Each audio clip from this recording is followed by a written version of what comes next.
Assalamualaikum, welcome back to my YouTube channel English with Sabah. Today our video topic is role of teacher in oral skill. आज हम oral skills के बारे में पढ़ेंगे कि किस तरह से टीचर जो है वो थ्रू प्रॉपर चैनल स्टूडेंट की स्पीकिंग को फ्लुएंटली करती है और ऐसे कौन से तरीके हैं जिनके ज़रिए से स्टूडेंट्स को स्पीकिंग में आसानी हो जाती है। ये सब कुछ आज की इस वीडियो का हिस्सा है। Let's start the video. Oral skills ऐसे स्पीच इन्हांसर्स हैं, यानी जो कलाम को इन्हांस करते हैं और क्लियर सेंटेंस प्रोड्यूस करते हैं ताकि इफ़ेक्टिव कम्युनिकेशन में समझ आ सके सामने वाले को कि स्पीकर क्या कह रहा है। कम्युनिकेशन क्या है? कम्युनिकेशन एक ऐसे पैगामात की तरसीली का तरीका है जिसमें लोगों के दरमियान इंटरप्रिटेशंस या इंफॉर्मेशन को पहुंचाया जाता है, या बाहिमी गुफ्तगू भी कह सकते हैं इसको आसान अल्फाज में। Development of oral skills. Oral skills की डेवलपमेंट उस एनवायरनमेंट में होती है जहाँ पे स्टूडेंट्स को कंफर्टेबल फ़ील हो। लर्नर्स को ये पता होना चाहिए, मेक श्योर हो वो कि उनको किसी भी किस्म की गलती पर कुछ नहीं कहा जाएगा, यानी फ्री हैंड दिया जाता है कि वो अच्छे तरीके से कम्युनिकेट कर सकें। इसी कॉन्फिडेंस के थ्रू स्टूडेंट्स की कम्युनिकेशन इफ़ेक्टिव हो जाती है। ओरल स्किल की डेवलपमेंट के लिए टीचर का ये किरदार है कि जितने भी प्रोसीजर यूज़ किए गए हैं ओरल स्किल को डेवलप करने के लिए उस एक्टिविटीज़ से वो अवेयर हो। इसके अलावा बैकग्राउंड में जितनी भी सिचुएशंस हैं उस पर भी उसका कंप्लीट कंट्रोल होना चाहिए। Now what is oral language? Oral language जो है वो एक बहुत ही इम्पॉर्टेंट स्किल है जिससे स्टूडेंट मास्टर लेवल तक पहुंच जाते हैं, बिगनर से मास्टर तक। इसका मतलब ये है कि थ्रू आउट द डे जितने भी स्किल्स यूज़ किए जाते हैं स्टूडेंट्स जो हैं वो इंस्ट्रक्शन जो उनको दी जाती है उसको प्रोसेस और डिलीवर करने का मेथड जान जाते हैं। इसी तरह से रिक्वेस्ट करना, क्वेश्चंस पूछना और न्यू इन्फॉर्मेशन रिसीव करना, साथ में अपने स्टूडेंट्स के इंटरेक्शन करना। तो ये सारा जो प्रोसीजर है वो slowly and gradually oral language के थ्रू प्रोसीड करता है। एक टीचर होने के नाते एवरीडे लेसन्स में से ही कुछ टॉपिक्स निकाल कर स्टूडेंट की कन्वर्सेशन को और उनके ओरल लैंग्वेज स्किल को स्ट्रॉन्ग बनाया जा सकता है। तो उन डिफरेंट वेज़ की तरफ चलते हैं। Here are the 14 ways which improve the students oral language skill. First one is encourage conversation. जो सोशल इंटरेक्शन होती है वो स्टूडेंट्स को एक मौका देती है कि वो अपनी लैंग्वेज को प्रैक्टिस कर सकें। कुछ स्टूडेंट्स होते हैं जिनको थोड़ी सी गाइडेंस की ज़रूरत होती है और उनको कन्वर्सेशन में इंगेज कर दिया जाता है, यानी उनसे क्वेश्चन किया जाए, उनको आंसर दिया जाए, इसी तरीके से उनको इनकरेज करते जाएं कि वो अपनी कन्वर्सेशन को कंटिन्यू रखें। Next one is model syntactic structure. अच्छा, लैंग्वेज एंड लिंग्विस्टिक में जो है सिंटैक्स बहुत ज़्यादा नेसेसरी है और इनफॉर्मल स्पीच में जब स्टूडेंट्स ओरल सिंटैक्स को नहीं यूज़ कर सकते तो उनको इनकरेज किया जाए कि दे कैन डू। क्लासरूम में उनको डिफरेंट एक्टिविटीज़ के थ्रू सिखाया जाए। और जब स्टूडेंट फ्रेगमेंटेड सिंटैक्स बनाना शुरू कर देते यानी इनकम्प्लीट सेंटेंस, तो इसका मतलब ये है कि इनकी जो डेवलपमेंट है वो स्टार्ट हो चुकी है ओरल लैंग्वेज स्किल की। Third one is maintain eye contact. Eye contact को स्टूडेंट्स के साथ इंस्ट्रक्शन के दौरान मेंटेन करना चाहिए ताकि वो भी इनकरेज होते रहें और उनको भी ये सिखाया जाए कि आपको भी इस तरीके से आई कांटेक्ट रखना है। इससे लर्नर्स को ऑडियंस की अटेंशन भी मिलेगी और इसके साथ साथ वो अपने लैंग्वेज वॉल्यूम और स्पीच की ऑर्गेनाइजेशन को एडजस्ट कर सकेंगे। Fourth is remind students to speak loudly and articulate clearly. Students को आर्टिकुलेशन के बारे में समझाना चाहिए कि कैसे उनको अपने वॉल्यूम को मॉनिटर करना है और उन्हें ये भी बताना चाहिए कि क्लियर और लाउड स्पीच जो होगी उससे ऑडियंस की अटेंशन भी बढ़ेगी और इसके साथ उनकी जो कम्युनिकेशन है वो इफ़ेक्टिव हो जाएगी। Fifth one is have students summarize heard information. क्या स्टूडेंट्स ने उन इन्फॉर्मेशन को समराइज़ करना जान गए हैं जो कि आपने अपने स्टूडेंट को दी है, यानी वर्बली समराइजेशन बहुत ज़्यादा ज़रूरी है। ये थ्रू डिस्कशन भी हो सकती है और इससे ये होता है कि जब स्टूडेंट समराइज़ कर लेते हैं तो उनके जहन में जितने भी क्वेश्चंस आ रहे होते हैं वो पूछ सकते हैं। और स्टूडेंट को ये चीज़ भी समझा देनी चाहिए कि जो उनको क्लियर नहीं है, यानी जिस टॉपिक की क्लैरिफिकेशन नहीं है तो वो क्वेश्चन डायरेक्टली पूछ लिया करें बिला हेजिटेशन, ताकि स्टूडेंट के जहन में जो पज़ल है जिसकी वजह से वो अपना लैंग्वेज स्किल इम्प्रूव नहीं कर पा रहा तो वो दूर हो जाए। Sixth is model and guide sentence construction. कुछ स्टूडेंट ऐसे होते हैं जिनको इनिशिएटिव लेने में मसला होता है, यानी वो कहते हैं कि ये वर्ड या सेंटेंस हम यूज़ करेंगे तो ऐसा ना कि ये गलत हो। उनकी इस हेजिटेशन को ख़त्म करने के लिए टीचर को चाहिए कि वो उनके बिगनिंग सेंटेंस के साथ ही उनका थोड़ा सा साथ दे दे ताकि वो आगे स्टार्ट ले लें।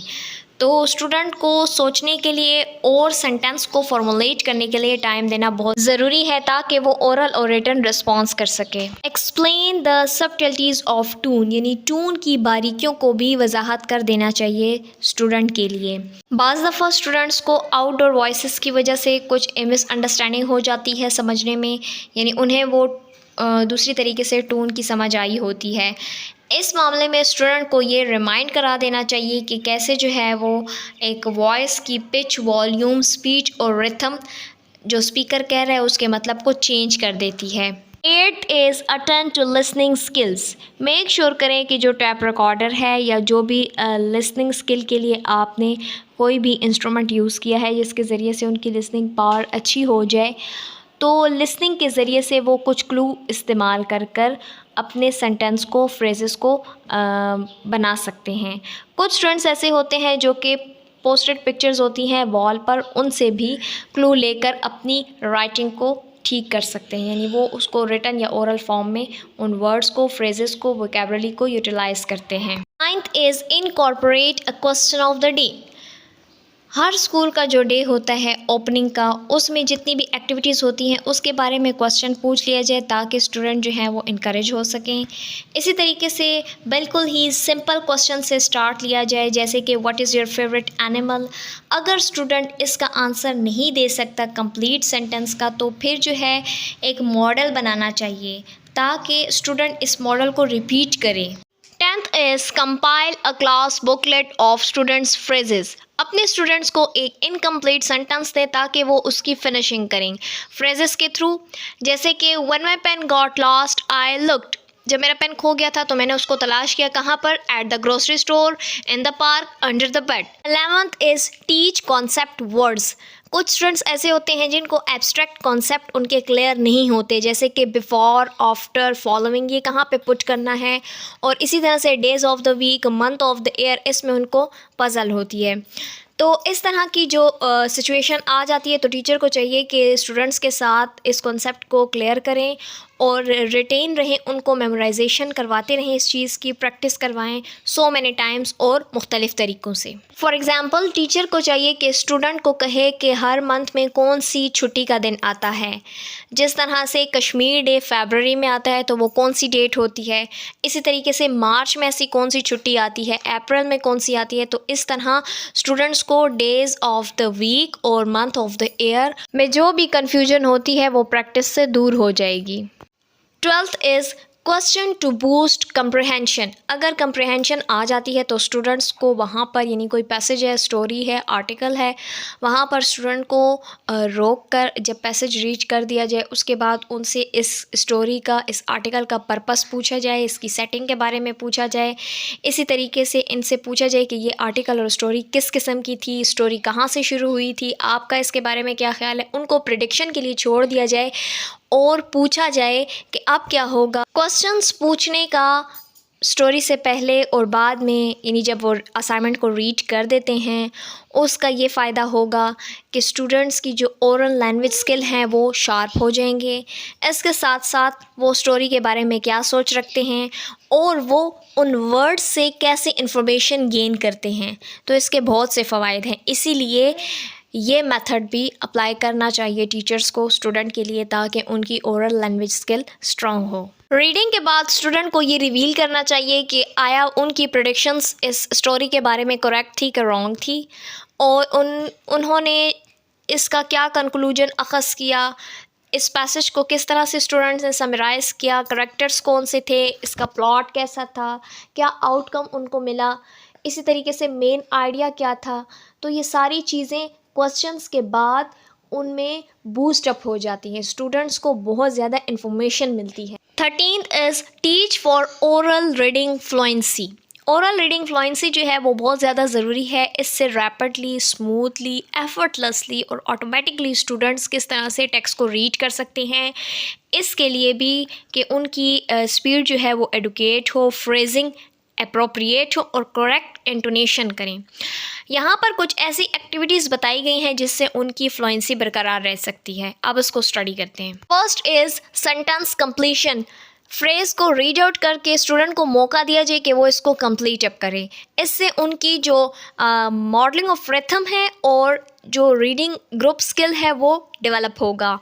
Second is round robin repeated reading, यानी एक स्टूडेंट जो है वो पेज को, पैसेज या फिर किसी भी पैराग्राफ को रीड आउट कर रहा है, तो जैसे ही उसकी रीडिंग ख़त्म हो तो इस फ्लुएंसी और रिथम को बरकरार रखने के लिए दूसरा स्टूडेंट स्टार्ट ले ले। तो इस तरह से राउंड रोबिन रिपीटेड रीडिंग की वजह से ये जो मेथड है इसके ज़रिए से रीडिंग स्किल एनहांस होगा। Third is partner reading. जब स्टूडेंट्स को ग्रुप में बिठा दिया जाता है तो उनके पेयर बना दिए जाते हैं। जब पेयर बन जाते हैं तो वो अपने लिए एक आसान मेथड ढूंढते हैं जिसके ज़रिए से वो अपने ओरल स्किल को डेवलप कर सकें। यानी जिनको समझ नहीं आती कि ये कौन सी वोकैबुलरी है, लफ्ज़ को जोड़ जोड़ कर एक वर्ड बनाते हैं, फिर उसी तरह से वर्ड जो है वो सेंटेंस जो है वो पैराग्राफ की सूरत में, तो वो अपने लिए एक ईजी मेथड ढूंढ लेते हैं कि उनकी रीडिंग अच्छी हो जाए। Fourth is monitored reading. Monitor reading में यह है कि पेरेंट को कहा जाए कि वो घर में स्टूडेंट से सुने या फिर स्कूल में ही जब स्टूडेंट को टीचर सुनता है हर एक को वॉलंटियरली, तो उससे भी इसकी प्रैक्टिस होती है। Fifth one is repeated reading. जब पेरेंट्स घर में उसको सेवरल टाइम्स कहते हैं कि ये 150 से 200 दफ़ा इन वर्ड्स को रीड आउट करो, तो इस तरह से बच्चों की प्रैक्टिस बहुत ही ज़्यादा अच्छी हो जाती है और इतनी बेहतरीन किस्म की फ्लुएंसी आ जाती है इन मेथड्स के थ्रू